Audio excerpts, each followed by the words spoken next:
Hello everybody, just wanted to give you an update as to what's going on today. I'm swapping out my oil pan because I did not have the clearance I wanted. I bought a GM Performance oil pan from Jegs for $200, and this is what we get for that price. Maybe kind of hard to see there with the shadow going on, but what I've done is I've aligned the two oil pans at the plane at which it will bolt onto the motor, and as you can see I'm going to get quite a bit more clearance on the bottom. The pan is a little bit more narrowed this way, coming around the side of the pan, so you can kind of get a side-on view of what's happening there. It's probably kind of hard to see in the video.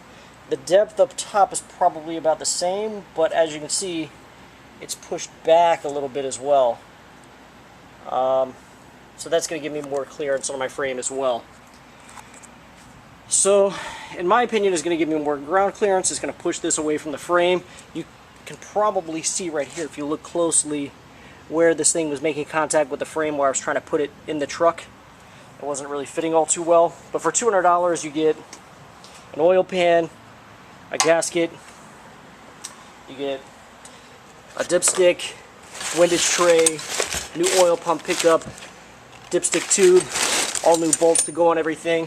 So really, when you think about it that way, it's not a bad deal based off what all you get.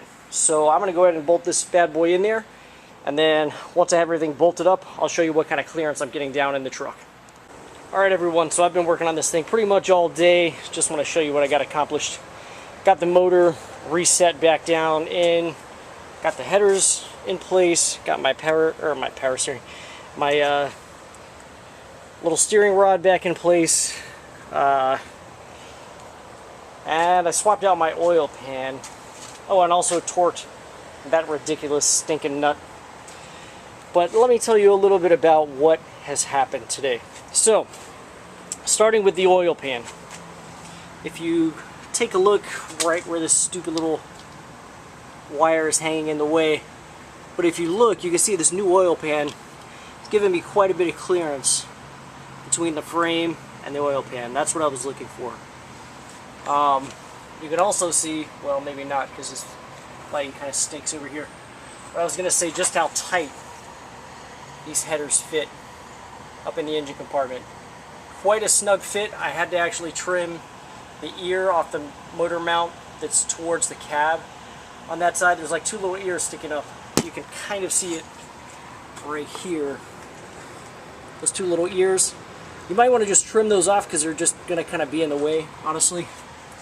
But I definitely had to over on this side, and this brake line here was running right so close to this daggone header. It's very difficult to see, but I had to move it so that it was up further and kind of went just next to the mount there to get it as far away as possible from the header. And even still, I wasn't really happy with how far away it is. It's got like maybe 1/4 of an inch clearance. I'm not really too happy with that, but I mean, there's not much else I can do.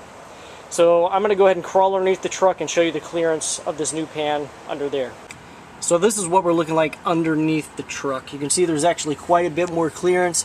It's still a little close up in this corner right here. I'm sorry about the camera being shaky, but I'm underneath the truck. Kind of a pain in the butt. It's a little close right here, but I still got probably at least a 1/2 inch clearance between the bottom of the pan and the top of that frame rail. And as you can see, there's plenty of clearance all the way around the sides and everything. Let's see if I can get you around this side. See, I've got plenty of clearance going on. So, I'm liking what I'm seeing. Another thing that I do not like, though, let me just crawl underneath a little more, is kind of the way that these headers are running. This one comes up over the frame rail. It's really tight all up in there, but it's coming up over the frame, if you can kind of see where it's going. But the one on this side is coming down, and it looks like the exhaust is going to have to go underneath. I'm going to try to just zoom out. I'm sorry if this is a terrible picture, but it looks like it's going to have to go underneath this rail here, the lower A-arm, and then come back up, which is going to make it pretty low to the ground. And my truck is pretty low. I don't really like that. So yeah, I mean, I guess I really don't have much option at this point. Here's another really snug area. Look at how close that is to the upper A-arm. Everything is definitely very tight. Another thing to note is this is almost flush with the frame at this point.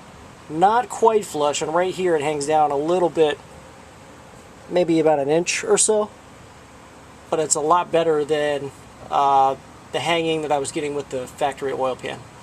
So those are the differences between this GM Performance oil pan and factory 5.3 oil pan, and also a little bit about the headers that I think it was v8s10.com or s10v8.com, whichever, I don't know which way it went. One is a forum site, one is a site that sells these aftermarket components. I bought it with the motor mounts, with the headers, and bought the oil pan afterwards because I realized that it just wasn't going to work, only notching the frame. But anyways, next video is going to be me getting the transmission in and trying to get some of this wiring done and stuff like that. We'll see what happens. Anyway, but stay tuned. Make sure you subscribe, check out the rest of my channel, and I thank you very much for watching.